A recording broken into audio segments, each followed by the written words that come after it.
Assalamualaikum warahmatullahi wabarakatuh. Perkenalkan, kami dari kelompok 4 akan mempresentasikan hasil tugas kami dalam mata kuliah menulis dengan materi perencanaan karangan. Kelompok kami beranggotakan saya, Fegiawan Revis Potri Gatotkaca dengan NPM 2020215165 dan teman-teman saya. Saya Anggi Faradila dengan NPM 202021510600. Assalamualaikum warahmatullahi wabarakatuh. Perkenalkan, nama saya Arpi Anjaya Permana dengan NPM 202021500160. Assalamualaikum warahmatullahi wabarakatuh. Perkenalkan, nama saya Sepdenar Supriyatna dengan NPM 202021500066. Assalamualaikum warahmatullahi wabarakatuh. Perkenalkan, nama saya Gusti Aditya dengan NPM 2020-21-5093.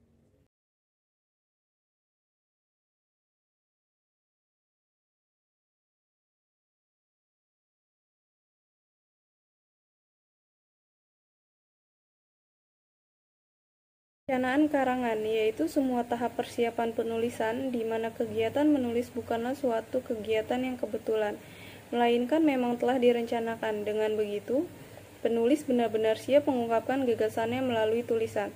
Perencanaan karangan merupakan tahap awal yang dilakukan oleh seorang pengarang untuk mengumpulkan informasi, merumuskan masalah, menentukan pembatasan masalah, mengamati objek yang ditulis, dan menuangkan gagasannya dari awal penulisan hingga akhir penulisan. Perencanaan karangan penting dibuat agar karangan dapat terstruktur dengan baik, menarik para pembaca dan mudah dipahami. Jika perencanaan karangan tidak dibuat, maka pengarang akan mengalami kesulitan dalam penulisan, apalagi dalam penulisan karangan formal seperti makalah penelitian, skripsi, tesis, disertasi, atau karangan ilmiah lainnya. Menuntut beberapa persyaratan yang harus dipenuhi untuk memudahkan pembuatannya, maka diperlukan perencanaan karangan yang terdiri atas beberapa tahapan penulisan. Tahapan penulisan.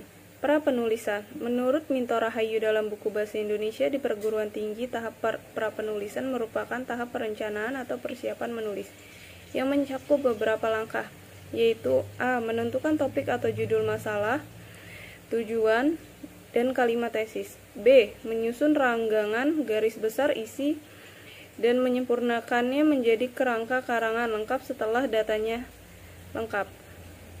C. Menetapkan landasan teoritis. D. Menetapkan sumber data, primer, sekunder, dan cara mengumpulkannya. E. Menetapkan metode pembahasan. F. Menyusun daftar pustaka sementara. Dan G. Menjadwalkan pelaksanaannya. 2. Penulisan. A. Menulis keseluruhan naskah secara konseptual disertai kutipan atau data yang diperlukan. B.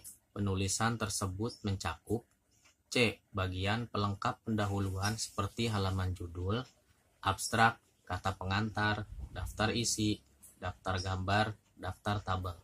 D. Bagian naskah utama terdiri dari pendahuluan, bahasan utama, kesimpulan, dan saran. 3. Penyuntingan editing. Penyuntingan naskah, penyuntingan materi, dan penyuntingan bahasa. Dengan adanya tahap penyuntingan, revisi, semua kesalahan dan kekurangan itu dapat diantisipasi dalam merencanakan sebuah karangan supaya menghasilkan suatu karangan yang baik dan sistematis. Terdapat langkah-langkahnya, yakni menentukan A.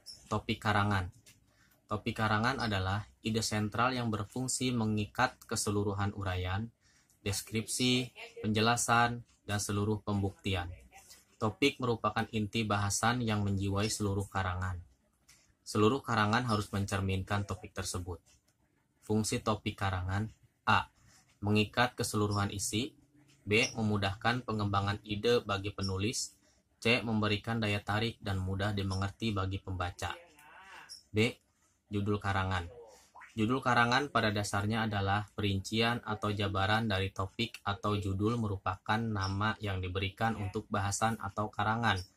Judul berfungsi sebagai slogan promosi untuk menarik minat baca dan sebagai gambaran isi karangan. Judul lebih spesifik dan sering menyeratkan permasalahan atau variabel yang akan dibahas. Syarat judul yang baik: A. Sesuai dengan topik. B. Sesuai dengan isi karangan. C. Berbentuk frasa bukan kalimat. D. Singkat. E. Jelas. F. Menarik minat pembaca. C. Tujuan penulisan. Tujuan penulisan ialah gambaran atau perencanaan menyeluruh yang akan menggambarkan penulis dalam melakukan tindakan menyelesaikan tugasnya. Dengan mengetahui tujuan, penulis akan dapat menentukan bahan tulisan, organisasi karangan, dan sudut pandang. Ada dua cara menyatakan tujuan penulisan, yaitu A. Tesis. Tesis adalah rumusan singkat yang mengandung tema dasar dari sebuah karangan. Bila ada sebuah tema karangan yang dominan, tesis sama dengan sebuah kalimat utama dalam paragraf. Oleh sebab itu, tesis tidak diperkenalkan lebih dari satu kalimat. Dengan kalimat tesis, penulis dapat menentukan bahan yang akan menjadi tulisan. Tesis digunakan jika penulisan ingin mengembangkan gagasan yang berupa tema seluruh tulisan. Ciri-ciri tesis yang baik: berisi gabungan rumusan topik, penekanan topik sebagai satu pengungkapan pikiran, pembatasan dan ketetapan rumusan, berupa kalimat lengkap, terdapat subjek dan predikat atau objek, menggunakan kata khusus dan donatif atau lugas, berupa pertanyaan positif, bukan kalimat tanya, bukan kalimat seru, dan bukan kalimat negatif. Dapat mengarahkan, mengembangkan, dan mengendalikan penulisan, dan dapat diukur dan dibuktikan kebenarannya. B. Pengungkapan maksud.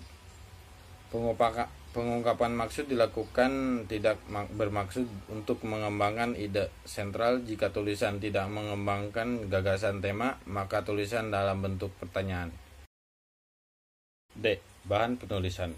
Yang dimaksud dengan bahan penulisan ialah semua informasi yang digunakan untuk mencapai tujuan penulisan.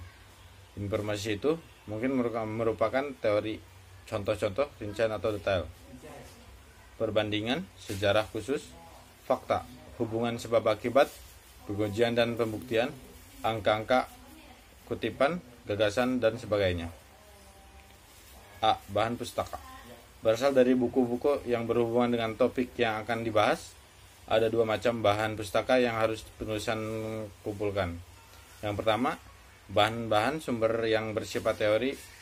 Ini biasanya digunakan untuk mencari definisi, pengertian, atau terminologi, dan lain-lain dari bahan penelitian.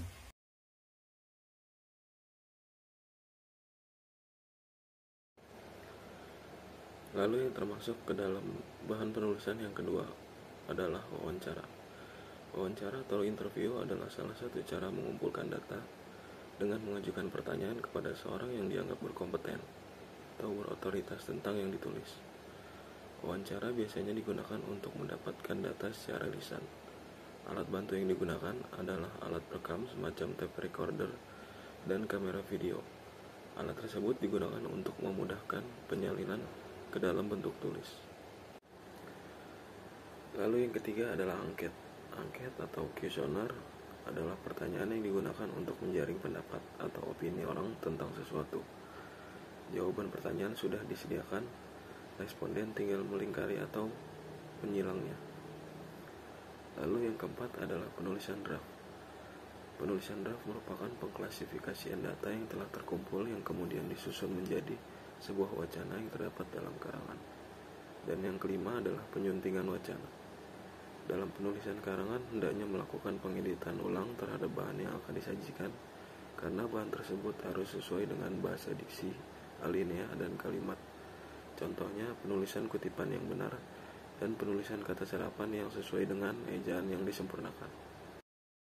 Baiklah, saya akan meneruskan penjelasan dari rekan saya sebelumnya. Kerangka karangan. Kerangka karangan merupakan rencana penulis yang mengandung ketentuan bagaimana kita menyusun karangan itu. Kerangka karangan merupakan rencana penulisan akan bersifat konseptual. menyeluruh, terarah, dan bersasaran bagi target pembacanya.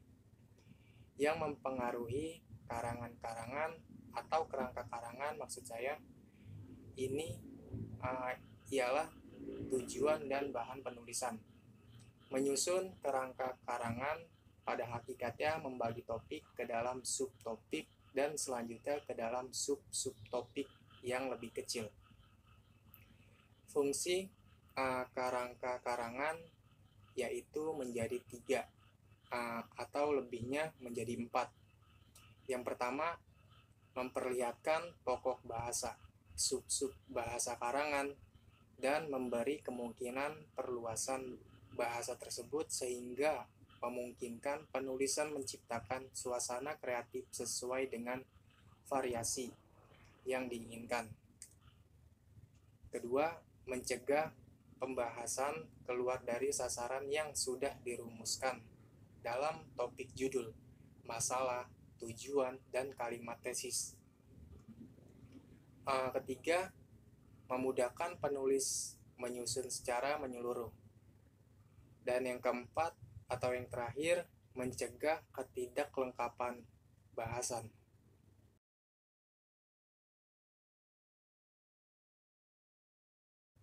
Selanjutnya ada tahapan penyusunan kerangka karangan. Yang pertama, tahapan merumuskan topik yang jelas dan didasarkan pada suatu topik dan tujuan yang ingin dicapai melalui topik tadi. Topik yang ingin dirumuskan untuk kepentingan suatu karangan hendaknya berbentuk pengungkapan maksud, tujuan, atau tesis. Kedua ialah mengumpulkan topik-topik bawahan yang dianggap merupakan rincian jelas dari tesis atau pengungkapan maksud tadi. Hal ini sering disebut dengan istilah inventarisasi. Pada poin ini, penulis diperbolehkan untuk mencatat sebanyak-banyaknya tema-tema yang terlintas dalam benaknya, dan tidak perlu langsung melakukan evaluasi pada tema-tema tadi. Ketiga, ialah melakukan evaluasi pada sebuah topik bawahan yang sudah dia catat pada langkah kedua tadi. Evaluasi itu bisa diadakan dalam beberapa tahap sebagai berikut. Yang pertama, apakah semua tema yang sudah ia catat memiliki pertalian atau relevansi langsung dengan tesis atau pengungkapan maksud. Dan apabila sama sekali tidak mempunyai hubungan, maka topik tersebut dihapus dari daftar di atas. Kedua, semua tema yang masih tersisa kemudian dievaluasi lebih lanjut. Jika ada 2 topik atau lebih yang hampir sama, maka mesti dibuat perumusan baru yang mencakup semua tema tadi. Ketiga, evaluasi lebih lanjut ditunjukkan kepada persoalan. Apakah semua topik memiliki derajat yang sama? Atau ada tema yang sejatinya merupakan rincian dari topik lain atau turunan dari topik lain? Jika ada, masukkanlah topik keturunan itu ke dalam topik yang dianggap lebih tinggi posisinya. Dan yang keempat, ada kemungkinan bahwa ada 2 topik atau lebih yang memiliki derajat yang sama, tapi lebih rendah dari topik yang lain. Jika terjadi hal yang demikian, maka usahakanlah agar mencari satu topik yang lebih tinggi lain yang akan membawa topik-topik tadi.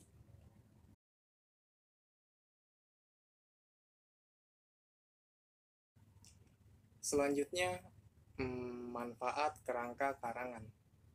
Kerangka karangan adalah rencana kerja yang mengandung ketentuan-ketentuan tentang pembagian dan penyusunan gagasan yang memuat garis-garis besar suatu karangan.